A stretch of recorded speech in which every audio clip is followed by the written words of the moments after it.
Good morning, everyone, and welcome back to another show. Please pay close attention to this movie, as it might be my last. But to be honest, I don't think it will work out. Things went very strange when I tweeted, but everything will be okay in the end. That's fine. Pay attention to me. You'll understand everything and be able to say what you think. That's why I told you 2 days ago that this was funny. Do you remember the exact date this happened? When Brad Garlinghouse said that the US was looking into Tether, the CEO of Tether got angry.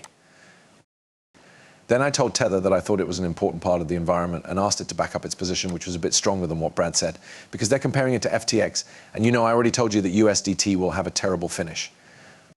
I'm not kidding, some strange things happened in minutes. I sat because that was all I had to say about some of my work. I told myself there's no way at all I'm going to assume that you know everything that has happened since this tweet. These people are really crazy. Because of this, you should be careful. Please be careful with what you do online. Open billionaire Froster has banned both his best friend and me, which makes things even worse. Buddy just stopped me. He is the CEO of USDT, maybe hours ago, but it feels like just now that I tweeted this. You can't say he didn't ask Joseph, hey, did you see this 22 minutes before? Hey, did you see that? You're not crazy if you think I've moved on. Acting in a crazy way here. Without a doubt, these two people were making it hard for me to talk to other people. It's possible that the conversation was short and had a tone like Block, that idiot. I don't have a very loud voice. They are here, and I'll just let the time go by. Everything and only that. But please think about this man's point of view.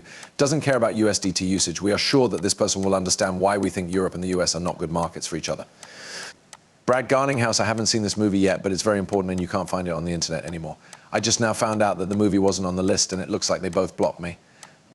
In the same way, Joe, let's pay attention to what you were saying. People have said that you have one of the largest Ethereum holdings. I have heard stories like that. Yes, since there isn't much information out there, how do you handle both your personal and group funds? I guess I don't have anything to say. The agreement says that each of us owns a small part of the Ethereum asset and all the other assets on the Ethereum platform. It is up to us to take care of our capital. The only thing that comes to mind is how a business would handle its cash. Some people are upset that Ripple is being honest in this case, which I find funny since we are the ones who are putting out the XRP markets report later this week. Even though we share this knowledge, we are still getting bad feedback.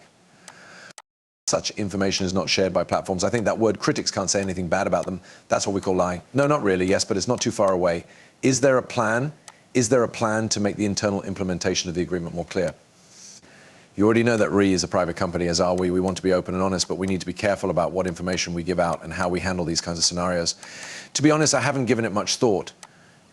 When it comes to banks and whether running a business requires us to say how we pay people, when we pay them, etc.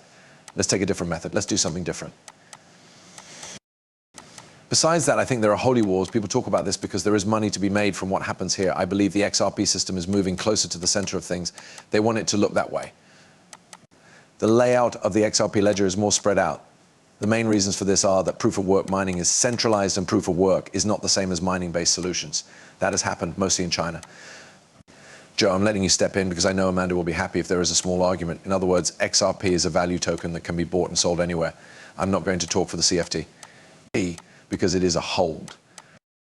We can't offer 55% of our XRP for sale. We can't handle the deal, so please keep this in mind. You may own some of it, but we really own about 13% of it. Do you plan to sell it often? Don't ever try to make it sound like you're telling the truth about that. Okay, I know I keep talking about being open because I think it's good for the business to grow as a whole, but how much do you sell us when it comes to being honest? We must keep things open in the business. Regarding Spiral, it looks like she tried to be a good model, but I don't know what's going on in other ecosystems. I'm worried about this situation because it doesn't help the business as a whole.